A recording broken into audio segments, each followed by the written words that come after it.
para mí está siendo de muchísima bendición este libro, de muchísima bendición.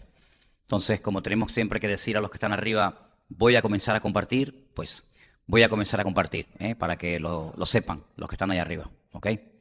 Hay hermanos que ustedes no los ven, ellos siempre están arriba en el sonido, en el ordenador, armando ahí con las cámaras y todo esto, y son hermanos que gracias a ellos pues podemos tener sonido, hermanos que nos están escribiendo y viendo a veces en directo o después cuando se quedan grabados los cultos.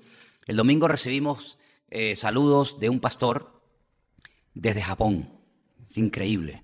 Es una iglesia de hispanos que se están reuniendo en Japón. No sé cómo han entrado en contacto con nosotros y dicen que les estamos siendo de mucha bendición. Jamás en mi vida pensé que nos iban a ver y nos iban a escuchar en Japón. Así que bueno, cuando me lo dijo Armando, digo, ¿pero nos entienden allí los japoneses? Dice, no, es un hermano latino que tiene una congregación de latinos y nos están viendo.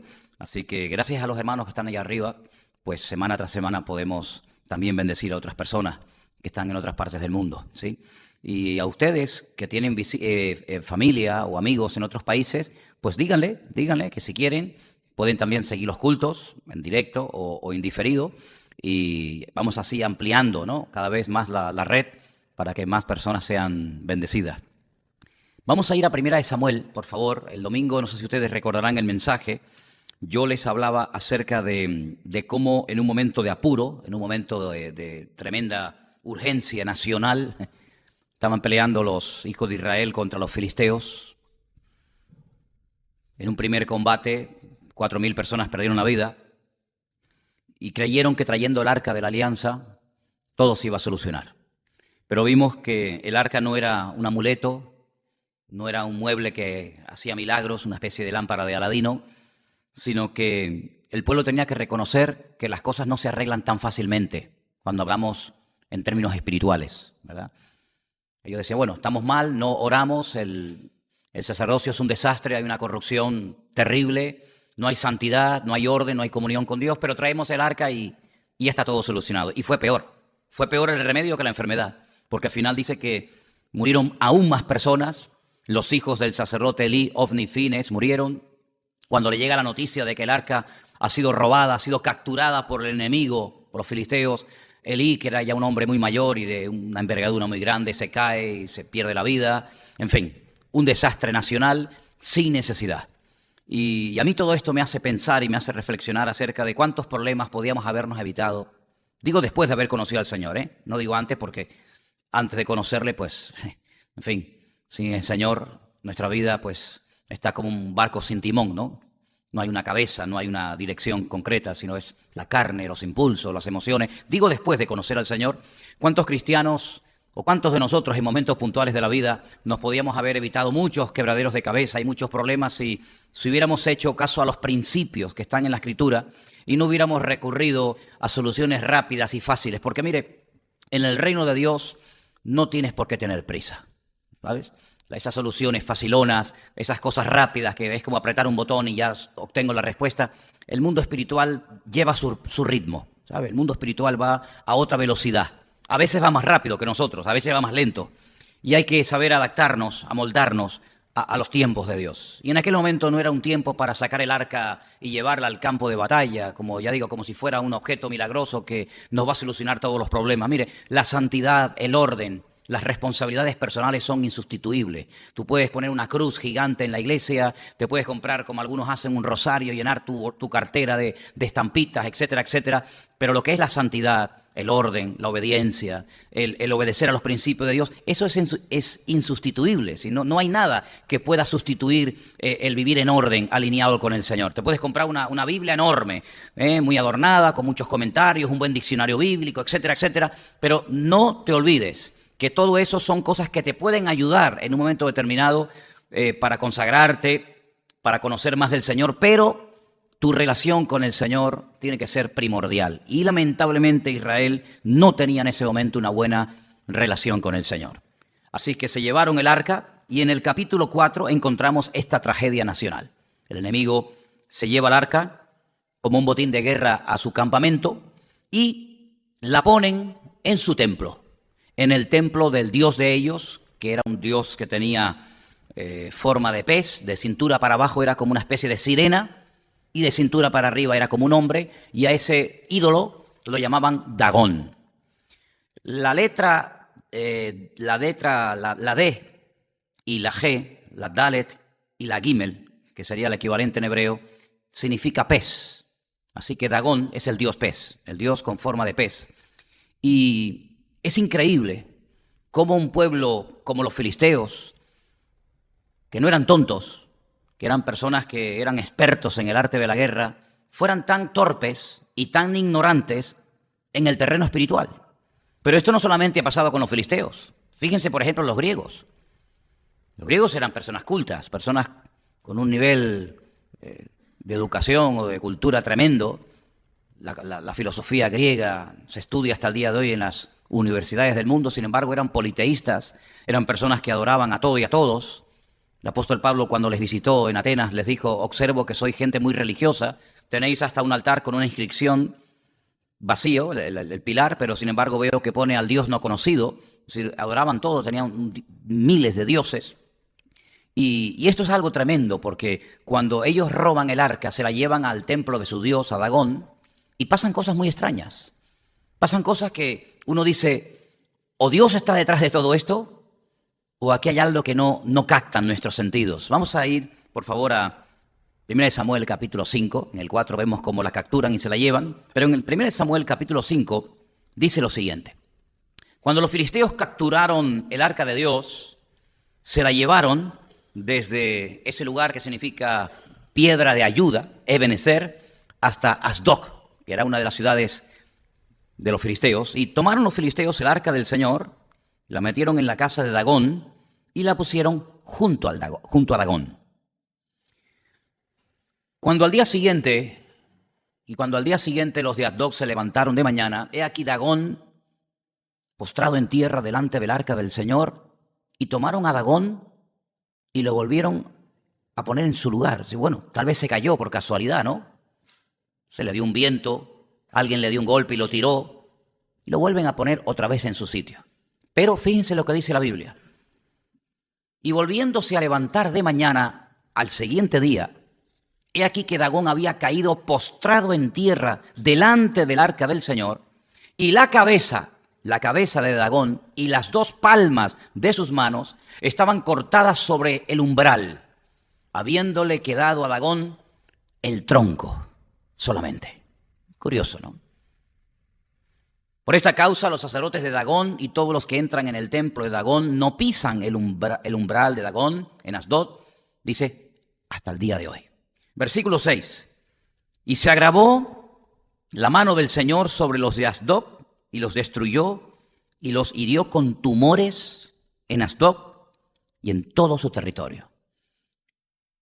Estuve estudiando qué significa en el texto original la palabra tumores, y me he encontrado muchas explicaciones. En unas versiones, no sé si alguien tiene, no sé lo que dice en la Biblia en alemán, si Cordy la tiene a mano, pero en algunas versiones antiguas de la Biblia dice que eran hemorroides.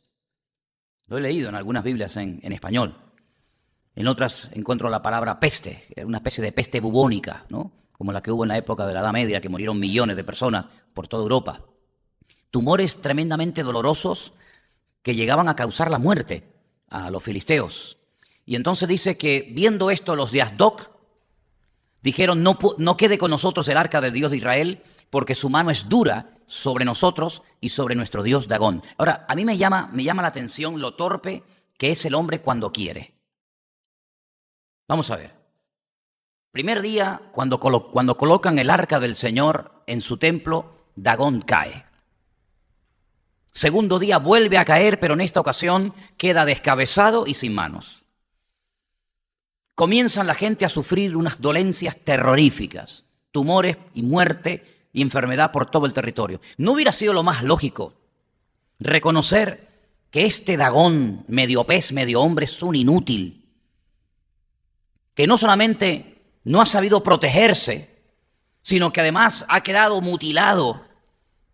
Y ha quedado bien claro, como ya había quedado claro en Egipto también, con las divinidades allí que allí había, que el Dios de Israel es un Dios diferente, tremendamente poderoso, que no se puede equiparar a ningún otro Dios. ¿No hubiera sido lo más lógico pedir perdón y reconocer que Dios está detrás de todo esto? No, no lo hacen. Lo que hacen es decir, bueno, vamos a seguir adorando a nuestro Dios, que es un inútil, y vamos a cargarle el muerto a otras personas. Y cogen entonces el arca y dice, convocaron pues a todos los príncipes de los filisteos y le dijeron, ¿qué haremos del Dios del arca de Israel? Y ellos respondieron, que se pase el arca de Dios de Israel a Gat. Y pasaron allá el arca del Dios de Israel. Vamos a ver qué pasó en Gat. Porque a lo mejor el problema, según ellos, es que estaba en una mala zona. No tenían que haberla llevado a la ciudad de Asdod, sino vamos a ver qué ocurre en otra ciudad. Bueno, pues miren lo que ocurre. Aconteció que cuando la habían pasado, la mano del Señor estuvo contra la ciudad con gran quebrantamiento y afligió a los hombres de aquella ciudad, desde el chico hasta el grande, y se llenaron de tumores. Esto no es casual, ¿eh? Detrás de todo esto está la mano de Dios demostrando que te puedes burlar un tiempo, que puedes mofarte de Él un tiempo, pero cuando Dios dice basta y comienza a actuar, Él se sirve Él mismo para demostrarle a los filisteos o a quien haga falta que como Él no hay otro Dios. Entonces enviaron el arca de Dios a Ecrón, ya va a otra ciudad, la tercera. Primero era Asdod, la segunda era Gat, la tercera Ecrón. Y cuando el arca de Dios vino a Ecrón, los ecronitas dieron voces diciendo, han pasado a nosotros el arca del Dios de Israel para matarnos a nosotros y a nuestro pueblo. Es decir, no es cuestión de lugar. No importa dónde esté. El desastre va a ir cada vez en aumento. Y si las van a llevar a 20 ciudades van a ser destruidas. Y en vez de reconocer que la única forma de solucionar el problema es arrepintiéndose y humillándose y reconociendo que sus divinidades son inútiles y que no sirven absolutamente para nada, lo que hacen es que le van soltando la pelota a la ciudad siguiente y a la otra y así podían haber estado toda la vida. Bueno, dice que al final de 7 meses, ese fue el tiempo que estuvo el arca de Dios en el campamento, en el territorio de los filisteos, 7 meses, al final decidieron devolvérsela, enviarla otra vez a Israel. Pero dice el siguiente versículo, si me lo puedes poner, enviaron y reunieron a todos los príncipes de los filisteos y dijeron, enviad el arca del Dios de Israel y vuélvase a su lugar y no nos mate a nosotros ni a nuestro pueblo, porque había consternación de muerte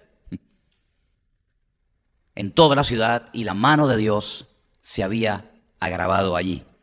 Ahora, hay cientos, por no decir miles de libros que hablan acerca de este mueble, del arca. El domingo pusimos unas fotografías, ahí en la entrada tenemos una especie de réplica en tamaño real, tal y como era. Y el arca de la alianza, según yo veo en la escritura, recibe diferentes nombres, pero estamos hablando del mismo objeto. Ese mueble, que es de madera de acacia, cubierto por fuera y por dentro de oro, con esas barras que le ayudaban a los levitas para poder trasladarla de un lugar a otro, recibe varios nombres. El arca de la alianza, el arca del testimonio, el arca del pacto, el arca de Dios. Y hoy encontraba un versículo donde el rey Josías, en su época, cientos de años después de lo que estamos leyendo en esta noche, la llama el arca santa. Era un mueble que tenía más o menos esas medidas, 1,10 por 67 y 67. En su interior se guardaban aquellas primeras tablas de la ley que Moisés, cuando bajó del monte y vio al pueblo desenfrenado adorando al becerro de oro, las tiró y las partió. Pues esos trocitos las metió dentro del arca y después también volvió a meter las segundas tablas, que ya cuando él baja de la montaña no las rompe y se ponen allá adentro. Por eso se conoce como el arca del testimonio, el arca donde está guardada la palabra o parte de la palabra de Dios, como testimonio de que Dios había provisto milagrosamente el alimento durante 40 años en el desierto. Pues dice que había una copa con un poco de maná dentro. La palabra maná en hebreo significa ¿qué es esto? Para que sepáis, ¿qué es esto? Maná. Pues ahí estaba dentro del arca de la alianza y delante ponían una vara, un bordón, que en su día había sido de Aarón y que había reverdecido para demostrar que Dios lo había escogido a él y no había escogido a otras personas que querían también figurar y aparentar que eran los escogidos, los seleccionados, los elegidos por el Señor. Este arca no se podía tocar, no se podía ver dentro de su interior. Hay un capítulo, un pasaje en la Biblia donde dice la Biblia que un día David la quiere llevar a Jerusalén y en vez de llevarla sobre los hombros de los levitas, como Dios había establecido, él la quiere llevar muy rápido y la suben sobre un carro y dice que el carro tropieza y el arca está a punto de caerse y alguien la toca. Yo la hubiera tocado también, sinceramente, si yo veo que el arca se va a caer, yo la hubiera tocado. Y dice que ese hombre cayó fulminado, muerto instantáneamente en ese lugar y David se quedó destrozado y dice, no, déjenla ahí y vamos a ver qué es lo que ha pasado. Ahora es curioso que cuando roban el arca, este mueble tan sagrado, nadie mueve un dedo por ir a buscarla. Yo esta mañana, leyendo la Biblia y estudiando, encontré muchos pasajes, solamente les voy a mencionar dos pasajes donde yo veo que se movilizan, que se juegan la vida y van a cantidad de kilómetros de donde se encuentran para recuperar algo que para ellos tiene un valor incalculable. Por ejemplo, quiero llevarles al primer libro de la Biblia, al capítulo 14 de Génesis. A partir del versículo 14 en adelante, hay una historia muy interesante de Abraham. Y dice así, oyó Abraham que su pariente estaba prisionero, Lot, su sobrino, y armó a sus criados, los nacidos en su casa, 318. Eran sus siervos, 318 criados, y los siguió hasta Dan. Ahora, Dan está en el extremo norte de Israel. Saben que hay una expresión en la Biblia que se utiliza mucho, que es desde Dan hasta Beersheba. Es como decir, desde una punta a otra, desde el norte hasta el sur.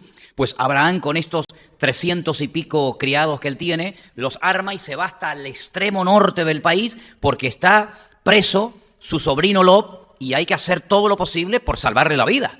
Y entonces dice que cayó de noche sobre ellos y sus siervos y les atacó y les fue siguiendo hasta Joba, al norte de Damasco. Ahora, fíjate lo que caminó este hombre, ¿eh? Se fue hasta Siria. Damasco, capital de Siria, se va hasta el extranjero siguiendo a estas personas que se han llevado a Lot y a sus mujeres y se han llevado sus pertenencias. Y Abraham no dice, bueno, pues mira, pues él se separó de mí. Ustedes saben que hubo un momento que Abraham se tuvo que separar de Lot porque dice que había problemas con el ganado de uno y el ganado de otro. Y el tío le dice, bueno, mira, vamos a terminar mal, lo mejor es que nos separemos por las buenas y no por las malas. Dime a dónde vas a ir. Si tú vas en una dirección, yo iré en dirección contraria.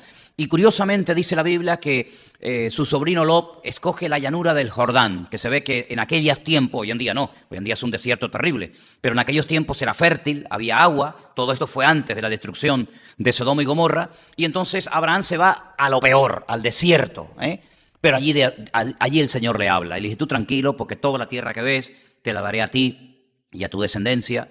Y Lot dice que va poniendo sus tiendas, su tienda de campaña, las va poniendo cada vez más cerca, más cerca, más cerca de Sodoma, hasta que al final todos saben que se radicó y se fue a vivir a Sodoma y Gomorra con sus hijas, con su mujer. Y ya cuando lo vemos más adelante, vemos que ya tenía una casa. Y en fin, es una historia muy interesante, ¿no? Pero cuando él es raptado y llevado por estas bandas, Abraham se juega la vida. Y Abraham podía haber dicho, bueno, mira, pues hijo, tú te metiste en la boca del lobo, te buscas la vida. Abraham va y lo busca y viajas muchos kilómetros, cae sobre ellos, dice, y recobró todos sus bienes, también a Lot, su pariente, a sus bienes, y a las mujeres, sus dos hijas, y demás gente.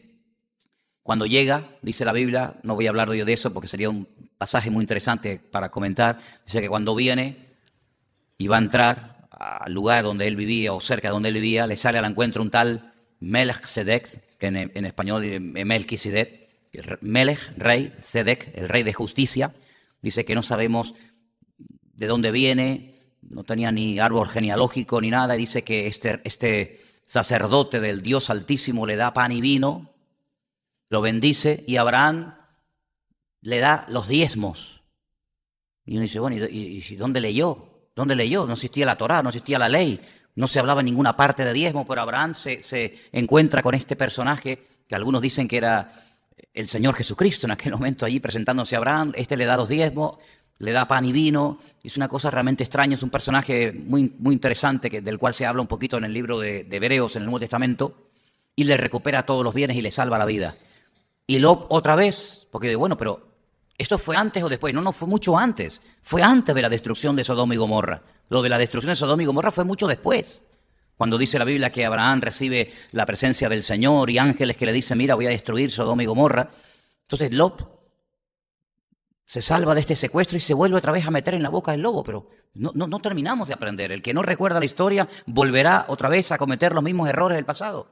Y entonces vemos que Abraham se juega la vida para rescatar a Lot y a sus hijos. Pero luego hay otro pasaje que me llamó muchísimo la atención, porque al fin y al cabo fue a salvar la vida de su sobrino, que estaba vivo.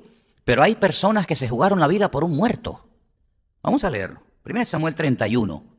Son los dos ejemplos que les voy a poner de cómo hay momentos en la vida, en la historia de la Biblia, en los que personas, cuando le dan valor a algo y ese algo lo pierden, luchan, pelean y van a donde haga falta con tal de recuperarlo. Hemos visto cómo Abraham pelea por su sobrino y su familia. Y ahora vamos a ver en 1 Samuel 31, del versículo 11 en adelante, esta historia muy interesante. Jugarse la vida por un muerto. Mas oyendo los de Jabes de Galaad esto que los filisteos le hicieron a Saúl, todos los hombres valientes se levantaron y anduvieron toda aquella noche, toda la noche caminando, hermanos, y quitaron el cuerpo de Saúl y los cuerpos de sus hijos del muro de Bet-San, y viniendo a Jabes, los quemaron allí.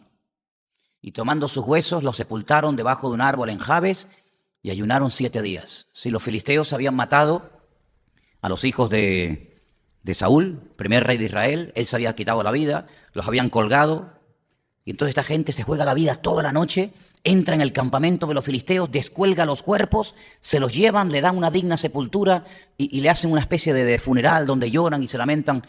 Fíjate cómo se juegan la vida, podían haber perdido la vida, los filisteos ven a esta gente, bueno, ¿ustedes qué hacen aquí? Ellos se juegan la vida porque ellos consideran que Saúl, a pesar de los errores y de los pecados que cometió, no merece morir de esa manera como un perro ahí colgado sin ser enterrado, devorado por las fieras o por los aves de rapiña, y se juegan la vida por un muerto.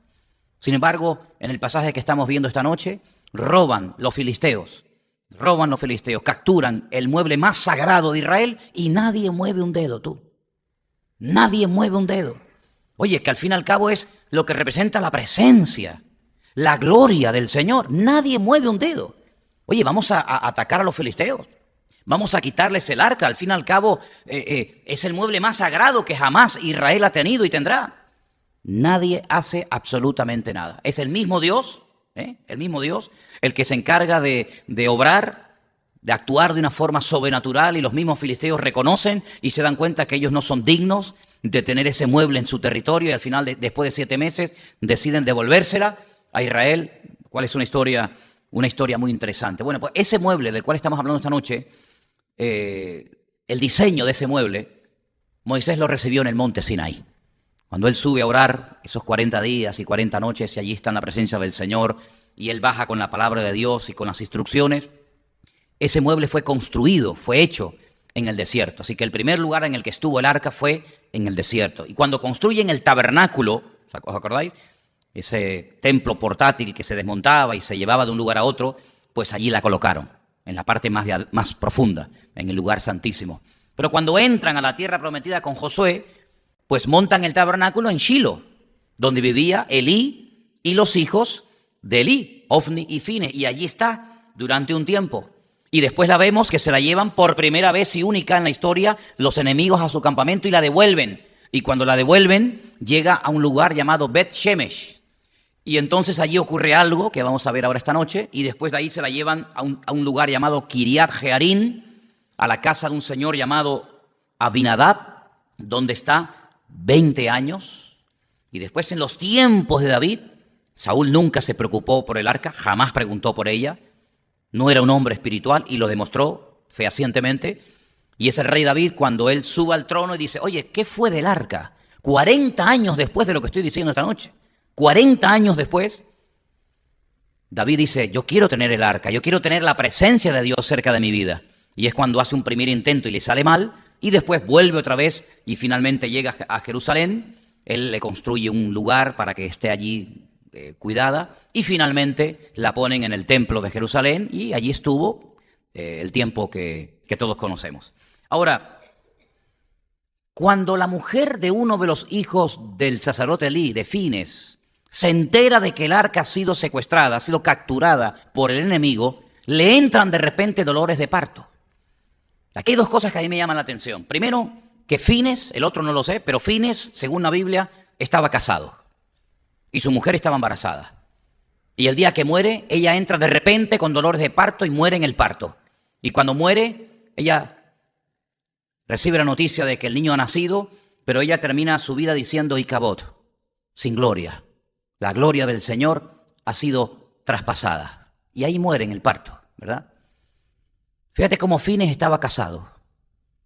Sin embargo, dice la Biblia que era una persona que se acostaba con las mujeres en la puerta del tabernáculo. Tremendo, ¿eh? Es algo más que hemos descubierto. Que Fines no era un sacerdote soltero, sino que estaba casado, que tenía relación con otras mujeres, pero él estaba casado y su esposa estaba embarazada y muere el día de su embarazo.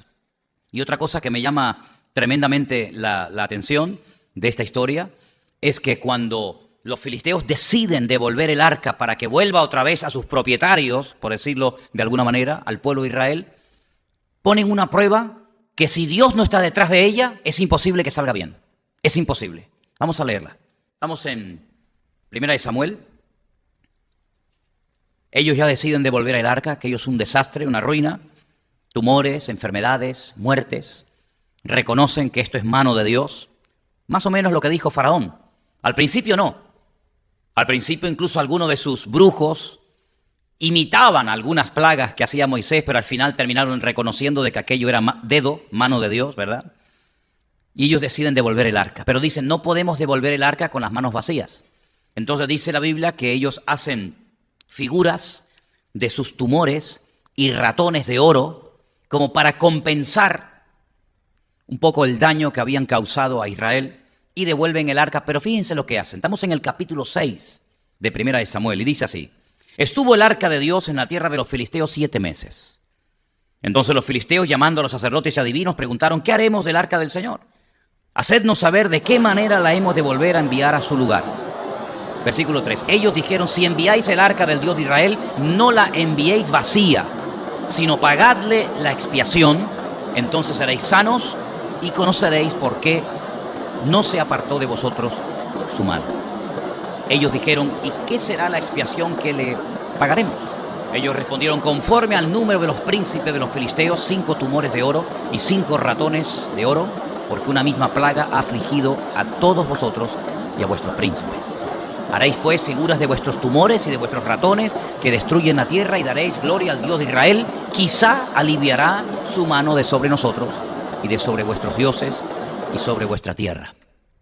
¿Por qué endurecéis vuestro corazón como los egipcios y Faraón endurecieron su corazón después que los había tratado así y no los dejaron ir y se fueron? Versículo 7 dice: haced pues ahora un carro nuevo.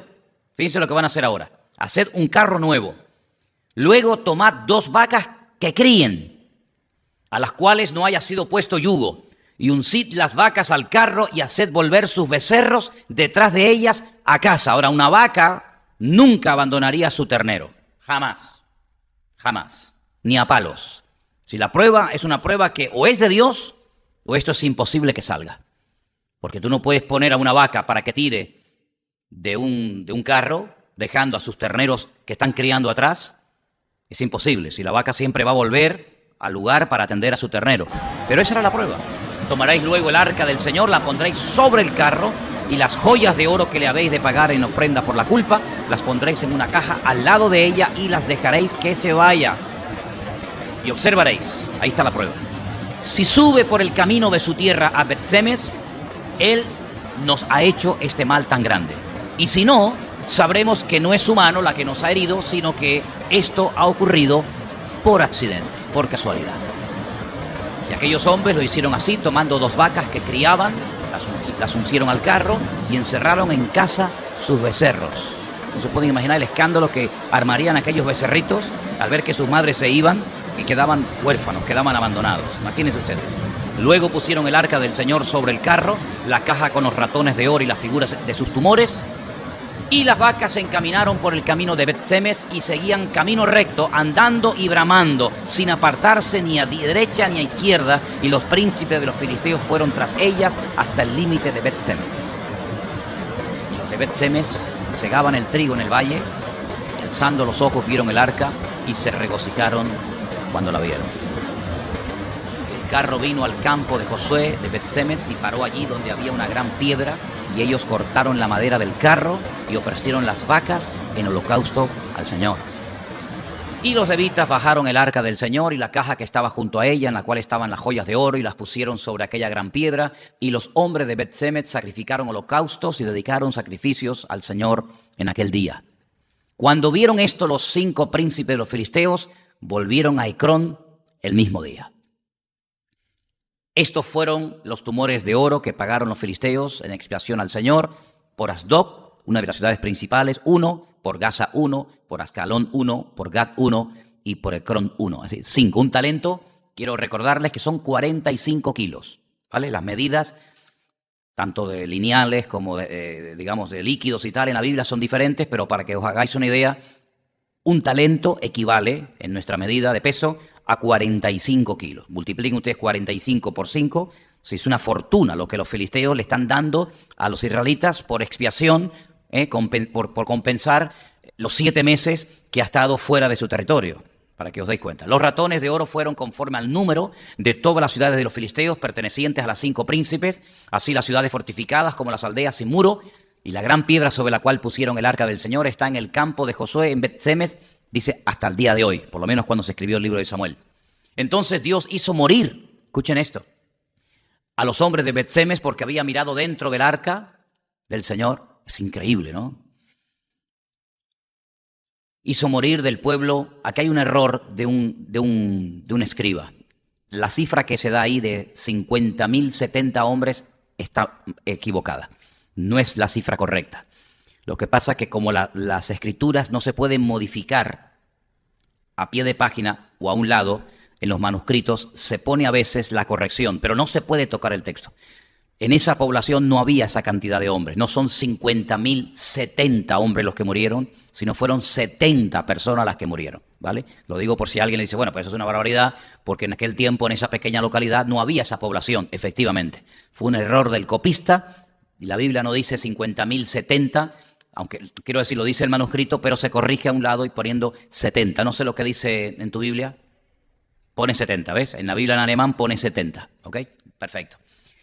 Y lloró el pueblo porque el Señor lo había herido con gran mortandad. Hermanos, mire, con Dios no se juega, ¿sabes? Yo siempre he dicho que es mejor cerrar la boca y no hacer ningún tipo de comentario despectivo que decir cosas y exponerte a peligros o a juicios innecesarios.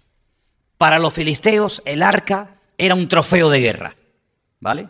Des en cuenta que detrás de cada batalla siempre hay un factor espiritual. Hoy en día igual. Hoy en día exactamente igual. Detrás de lo que está pasando en Venezuela, ni se imaginan el mundo espiritual cómo está. Detrás de lo que está pasando en Israel o en Siria o en cualquier parte del mundo, uno oye los muertos, los aviones, los tanques, la artillería, pero detrás de lo natural siempre hay mucho más en el mundo espiritual. Entonces ahí hay un conflicto armado entre filisteos y entre israelitas. Bueno, eso es lo que se ve, eso es lo natural. Pero que eso es un reflejo de lo que está pasando en el mundo espiritual, ¿de acuerdo? Entonces, quiero que vean que detrás del hecho de que se enfrenten los pueblos unos contra otros, está el hecho de decir, a ver quién puede más, o tu Dios o mi Dios. Es como hoy en día, a ver quién puede más, el Corán y el Islam o el Dios de los cristianos con su Biblia. Es así, es una guerra de tipo espiritual que tiene su connotación en lo natural, evidentemente. A ver quién puede más, a ver si es nuestro Dios lo suficientemente poderoso para arrebatarles a ustedes la tierra que nosotros creemos que nos pertenece, porque un día nos perteneció y creemos que hay que volver a recuperarla. Ni más ni menos. Para los israelitas no era un trofeo de guerra, como para los filisteos, pero era una especie de objeto milagroso que parece que era como un amuleto contra la mala suerte, lo cual no era, y miren lo que les pasó. Y para los de Bet-Semes, para los habitantes de esta población que estaban ahí trabajando en el campo, que de repente ven aparecer aquellas vacas con el arca encima de aquel carro, era una novedad. ¡Ay, mira, el arca! Además, podemos tocarla, podemos verla. Es decir, que vaya a donde vaya la presencia de Dios, o en este caso el arca, ninguno de los que la observan, ninguno de los que la tocan, ninguno de los que la ven, tiene claro lo que hay detrás de todo esto. Y por eso mueren los filisteos, y por eso mueren los israelitas, y por eso mueren 70 personas en Bet-Semes, y es un desastre, hermano. Y es que tenemos que darnos cuenta de que la gloria de Dios, la presencia del Señor, es algo tan real que el hombre no es consciente a lo que se expone cuando blasfema, cuando insulta, cuando cuestiona, cuando critica, etcétera, etcétera, al Señor, a su palabra y a lo que representa el Señor. Por eso hay pueblos que no levantan cabeza. Y por eso hay naciones que por más que pidan dinero al Fondo Monetario Internacional y por más que pidan por aquí, que hagan esto y que hagan aquello, hay países que no levantan cabeza. Porque el problema no se soluciona de una forma natural, sino humillándose y buscando a Dios. Miren, esta gente vio a su Dios, a Dagón, tirado por el suelo, hecho pedazos, como un muñeco. Pero sin embargo es tan grande la ceguera espiritual que no reconocen que detrás de ese mueble está nada más y nada menos que la presencia de Dios. Ahora, detrás de la idolatría hay centenares de demonios que hacen que la persona no entienda el culto que le está dando a un objeto inanimado que al fin y al cabo fue creado por las manos del hombre. Ahora, yo creo que el profeta que mejor define y describe el espíritu religioso, lo que hay detrás de la idolatría, para mí, desde mi punto de vista, es sin lugar a dudas el profeta Isaías. El profeta Isaías describe la ignorancia del idólatra como nadie en la Escritura. Y yo quiero leerles en esta tarde un pasaje de su libro que yo leía hoy y que me parece extraordinario. Está en Isaías capítulo 44, por favor. Isaías capítulo 44, versículo 9. Preste atención porque ahí se describe perfectamente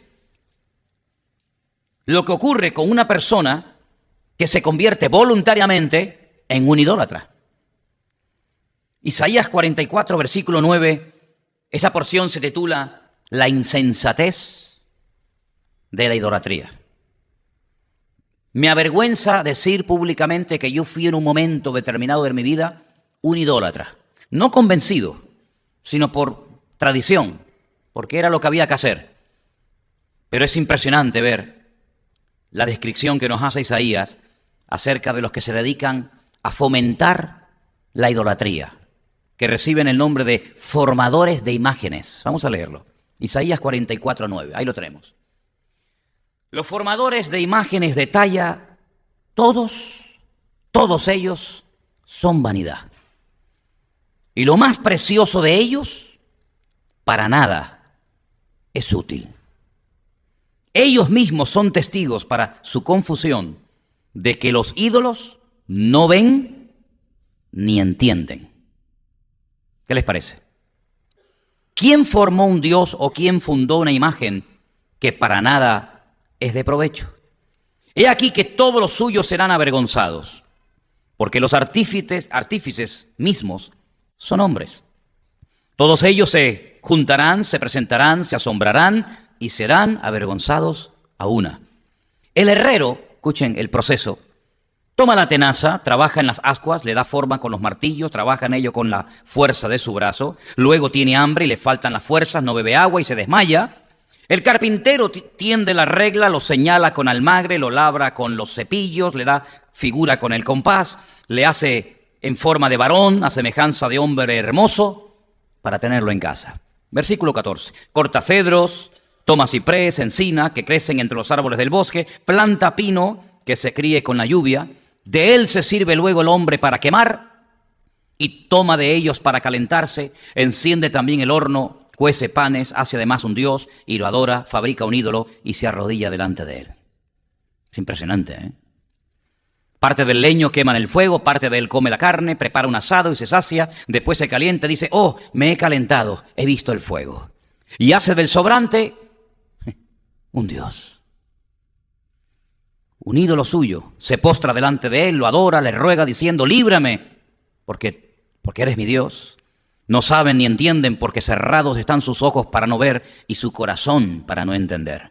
No discurre para consigo, no tiene sentido ni entendimiento para decir, parte de esto quemé en el fuego y sobre sus brasas cocí pan, asé carne y la comí, haré del resto de él una abominación, me postraré delante de un tronco de árbol, de ceniza se alimenta, su corazón engañado le desvía, para que no libre su alma y diga, no es pura mentira lo que tengo a mi mano derecha. Este es el proceso. Ahora, lo puedes hacer de madera, lo puedes hacer de mármol, lo puedes hacer de oro, lo puedes hacer de piedra, lo puedes hacer de lo que tú quieras, pero sigue siendo exactamente lo mismo. un objeto inanimado, le puedes llamar con el nombre de un santo, de un varón de Dios de la antigüedad, o le puedes llamar con el nombre de una santa o de una persona buena de hace 300, 400 o 15 días atrás, da igual. Le puedes llamar Dagón, San Pancracio, Candelaria, le puedes llamar Moloch, Quemos o lo que tú quieras, no deja de ser un ídolo. Da igual si es blanco, si es negro, si es grande, si es pequeño, da exactamente igual la forma o el tamaño o el sexo que le quieras dar. Ninguno te va a oír, ninguno te va a ver. Fíjate que Dagón cayó postrado y fue incapaz de levantarse. Ni siquiera fue capaz de defenderse. Al día siguiente cae, queda hecho pedazos. Se le arranca la cabeza, le arrancan los brazos. Postrado ante la presencia del Señor. Y es incapaz de repararse a sí mismo. Es incapaz como cuando tú te caes y te levantas. O cuando tú tropiezas y dices, ay, mira, me caí, me hice daño en la rodilla, pero te levantas y sigues caminando. Pues ni siquiera para eso tienen capacidad. Hay que sacarlos en determinadas épocas del año a un lugar u a otro. Hay que llevarlos cargados sobre los hombros. Dice que tienen narices y ninguno huele. Y tienen manos y ninguno toca. Y tienen boca y ninguno habla. Dice, y semejantes a ellos, exactamente igual que ellos, son los que los adoran. Y todo esto, ¿por qué se da en una cultura moderna, en un continente aparentemente moderno? ¿Cómo se puede dar en personas aparentemente cultas que se postren delante de imágenes que hay que moverlas porque no tienen capacidad de poder moverse por sí mismas? Porque hay un poder espiritual que ciega los entendimientos, que embota la mente y que impide reconocer y decir, pero ¿qué estoy haciendo yo? ¿Cómo estoy yo postrándome delante de un ídolo que por muchos siglos que pueda tener, por muy hermoso, por muy costoso que haya costado, al fin y al cabo es algo que el hombre ha hecho? ¿Cómo voy yo a postrarme ante algo y creer que ese algo me va a ayudar a mí? Bueno, pues esa es la realidad, pero no de ahora. Esa es la realidad desde el principio de los tiempos, lo que llama la Biblia la idolatría.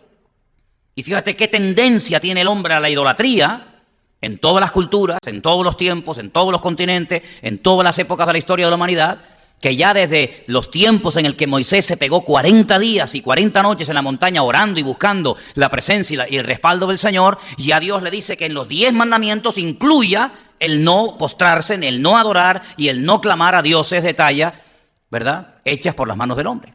Porque Moisés sabía perfectamente que el hombre tiene una tendencia a la idolatría, pero con una fuerza increíble. Pero hermano, si se fue 40 días y cuando volvió ya habían adorado a un becerro de oro. 40 días, mes y medio. Se va este hombre a orar a la montaña y cuando vuelve se encuentra a todo el pueblo adorando a un becerro de oro. Y como dije el domingo, cuando pide explicaciones, Moisés dice, bueno, pero ¿esto qué es? Es que no se les puede dejar solos. Es que ustedes no han visto que todos los dioses de los egipcios no sirvieron absolutamente para nada. Que aquel país quedó hecho pedazos, desmantelado. Y que ninguna de sus divinidades fue capaz de protegerle. ¿Ustedes no quedó claro todo aquello? Pues vuelven otra vez a adorar y dicen, no, es que echamos el oro en el fuego y de repente, pum, salió esto. Y le está hablando su hermano, le está hablando Aarón, que es mayor en edad y es el sacerdote de Israel. Y él es el que permitió, el que toleró que Israel danzara y fornicara, hicieran una especie de macroorgía en el desierto alrededor de un becerro de oro. Si en 40 días pasó eso, ¿cómo no iba a estar preocupado hasta el último minuto de su existencia, sabiendo que en cuanto entraran a la tierra prometida y vieran todo lo que allí se adoraba y vieran todas las divinidades que tenían aquellos pueblos? Moisés estaba preocupado porque Moisés sabía perfectamente que si yo con 40 días que los dejé para ir a buscar la palabra de Dios, cometen semejante pecado, cuando yo no esté con ustedes, yo no sé lo que harán. Y así fue. Así fue. Se metieron en Canaán y comenzaron a adorar a dioses, perdónenme, tengo que decirlo, había algunos dioses que se le llevaban ofrendas de excrementos humanos. El dios Baal, peor, era un dios que se le adoraba con excrementos humanos. Y el Señor dijo, no se conviertan ustedes a ellos, sino que ellos en todo caso se conviertan a ustedes. Y sin embargo, lamentablemente vemos que el pueblo de Israel durante muchos siglos cometió este pecado, esta abominación, este adulterio espiritual, porque esto es adulterar, ¿vale? Es dejar al Dios vivo, serle infiel al Dios que dio su vida por ti, serle infiel al Dios que te rescató para adorar a otro Dios. Es lo que hace un hombre cuando se va detrás de otra mujer que no es la suya, o una mujer cuando deja a su marido y se va detrás de otro. Bueno, pues en el mundo espiritual también existe adulterio espiritual, y es cuando cambias a tu Dios por otro y le das culto y honra a otro Dios en vez al Dios tuyo y verdadero. Y el Señor dijo que los llevaría al destierro y que les arrancaría de una vez para siempre ese espíritu, esa tendencia de la idolatría.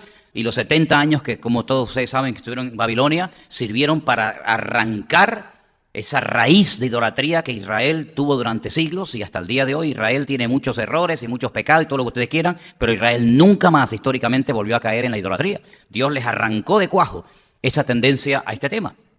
Entonces vemos que el pueblo de Israel tenía tanta tendencia a la idolatría que al final terminaba adorando al arca en vez de al Dios del arca.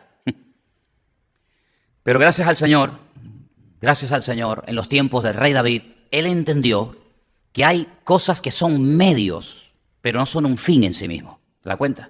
Es como aquellas personas que son estudiantes de la Biblia y al final terminan adorando más a la Biblia que al Dios de la Biblia. O personas que terminan idolatrando a otras personas en vez de estar reconociendo que al único que se puede adorar y honrar y servir es a nuestro Dios. David entendió que el arca era un mueble que representaba la presencia del Señor, pero que en ningún momento era un objeto que terminaba la gente adorándolo o honrándolo, como creían que era, incluso los filisteos. Y David, cuando lleva el arca, y lo vamos a ver en las próximas semanas, cuando la lleva a Jerusalén, él reconoce que detrás de ese mueble está la presencia del Señor. Y tú tienes que partir de la base que todo lo que el Señor te dé a lo largo de la vida son medios para llevarte a Él. La Biblia que tienes, gloria a Dios, porque la tienes, pero no adores a la Biblia, adora al Dios que inspiró y sopló la Biblia para que lo conozcas y tengas una revelación clara de lo que Él es, de lo que Él pide y de lo que Él hace. Amén, hermanos. Y todo cuanto recibas en tu vida, si el Señor un día te sanó, no termines adorando tu sanidad o tu milagro, sino al Dios que te sanó. Porque yo siempre digo que hay gente que busca la sanidad en vez de al sanador. Hay gente que busca la bendición en vez de al que bendice. Hay gente que busca los dones en vez de buscar al que da los dones. En otras palabras, si alguien lo aclaró y lo definió perfectamente, la actitud correcta de un creyente es: al Señor tu Dios adorarás y a Él solo servirás, punto. Nada más que eso. Entonces, si en nuestra vida, si en tu vida, tú sabrás, ya aquí, como dijimos el domingo, cada uno que se prueba a sí mismo, hay todavía brotes, hay todavía tendencia, hay todavía debilidad hacia la idolatría, pues revisa tu corazón y entrégaselo al Señor. Porque a veces decimos, bueno, yo no soy adorador de imágenes, ya, pero adoras a tu familia como si fueran tus dioses. Hay personas que tienen un Dios que puede ser tal vez el ordenador o el móvil, o sabe Dios que es otra cosa. Pero todo aquello que desplaza a Dios de nuestra vida y ocupa su lugar, se termina convirtiendo sí o sí en un Dios. Llámalo como quieras. Por lo tanto, que nada desplace a Dios de tu vida, ni tu familia, ni tu trabajo, ni siquiera tú mismo, sino que lo primero y más importante sea el Señor en tu vida. Amén, hermanos. Y quiero terminar diciendo algo. Cuando esta mujer, la esposa de Fines, se entera de que el arca ha sido capturada por el enemigo y ella muere, ella sabe perfectamente de que detrás de esa captura, detrás de ese secuestro del arca, hay un castigo de Dios. Y hay personas que, una de dos, o sobreenfatizan la ira de Dios o no le dan ninguna importancia. Pero yo empecé el culto esta noche diciendo que Dios es lento para la ira, luego tiene ira, se enoja y se enfada, y es grande en misericordia. Es decir, su misericordia no anula la ira de Dios, ni la ira de Dios es tan inmensa que al final se diluye la misericordia y no la vemos por ninguna parte, sino que el Señor sabe perfectamente que hay momentos en los que tiene que actuar con su ira y hay momentos en los que tiene que actuar con su misericordia. ¿Y dónde podemos ver el mejor cuadro de toda la vida, de toda la Biblia, donde podemos ver cómo Dios actúa con ira y al mismo tiempo con amor, y al mismo tiempo con justicia, y al mismo tiempo con misericordia? ¿Dónde podemos verlo? En la cruz. Ustedes pueden ver en la cruz al Señor y Salvador en el cual todos los presentes creemos. Amén, hermanos. Pero ahí está clavado, ¿eh? Ahí está clavado, sangrando, agonizando, dolorido y molido por todas partes.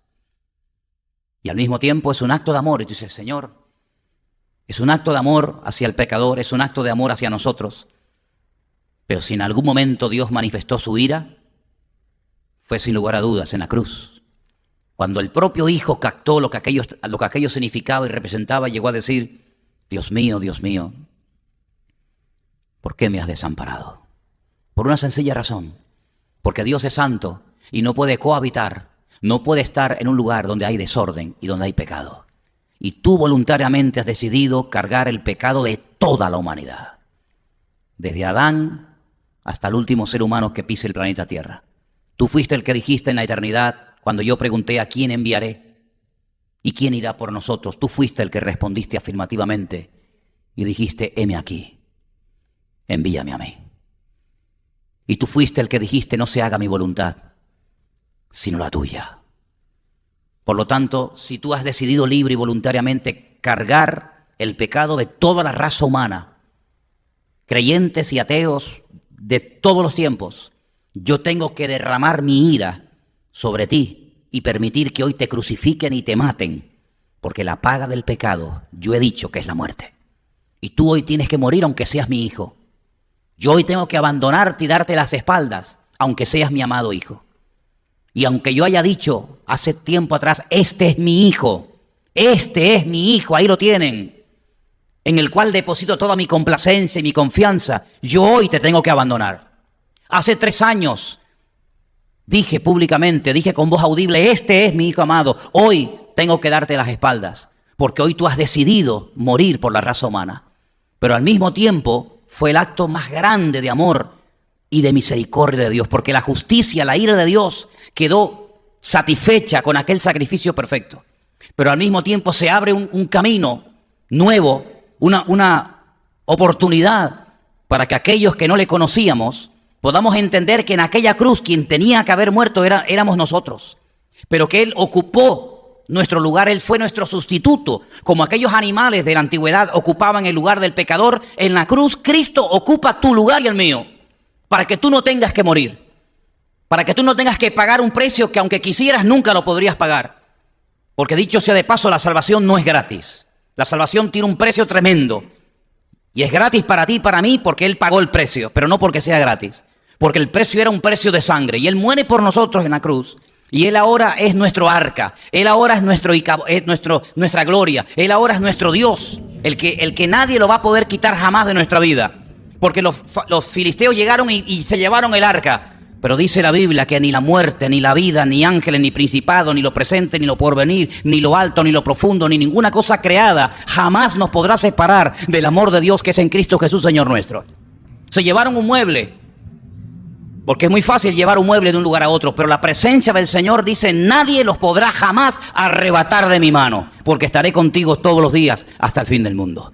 Así que esa seguridad, aunque estemos rodeados de filisteos, de amorreos o de lo que ustedes quieran, la seguridad de que mi Dios está conmigo y Él me va a proteger de noche y de día, porque ha prometido estar con nosotros siempre, lo sintamos o no, estemos en nuestro mejor momento o en el peor momento de nuestra vida, no importa. Él no depende de tu estado de ánimo, Él no depende de cómo estás tú hoy, sino Él depende de sí mismo. Él no jura por alguien mayor porque no hay nadie mayor que Él. Él jura por sí mismo, Él levanta la mano por sí solo, porque Él es todo suficiente. Y por eso Él hoy a todos y a cada uno de nosotros nos recuerda que no nos dejemos robar la bendición por nada ni por nadie. ¿Cuántos dicen amén? Para Elí fue una tragedia. Para la esposa de Fines fue un dolor terrorífico. Murió hasta en el parto. Le dieron la alegría, le dieron la buena nueva de que había sido madre y no hizo ni caso, porque para ella el dolor era tan grande, porque Israel se quedó sin protección, Israel se quedó sin paraguas, Israel se quedó sin cobertura, sin gloria, y Cabot sin gloria de Dios. Pero qué bueno es saber que nosotros hoy en día tenemos la presencia del Señor y vayamos a donde vayamos, Él nunca nos abandonará. ¿Cuántos dicen amén? Cierra tus ojos ahí donde estás. No te dejes robar la bendición. No te dejes robar la semilla de la palabra que hoy es plantada en tu corazón.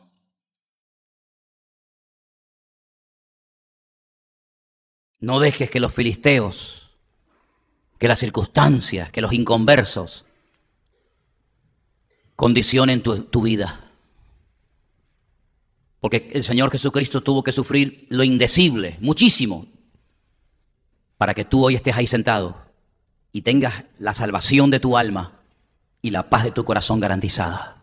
No permitas que ningún problema, que ningún comentario, que ninguna crítica, que nada ni nadie, escúchame bien, que nada ni nadie, conocido o no, de cerca o de lejos, que ninguna noticia, que ningún inconverso, ni siquiera que ningún creyente te robe la bendición.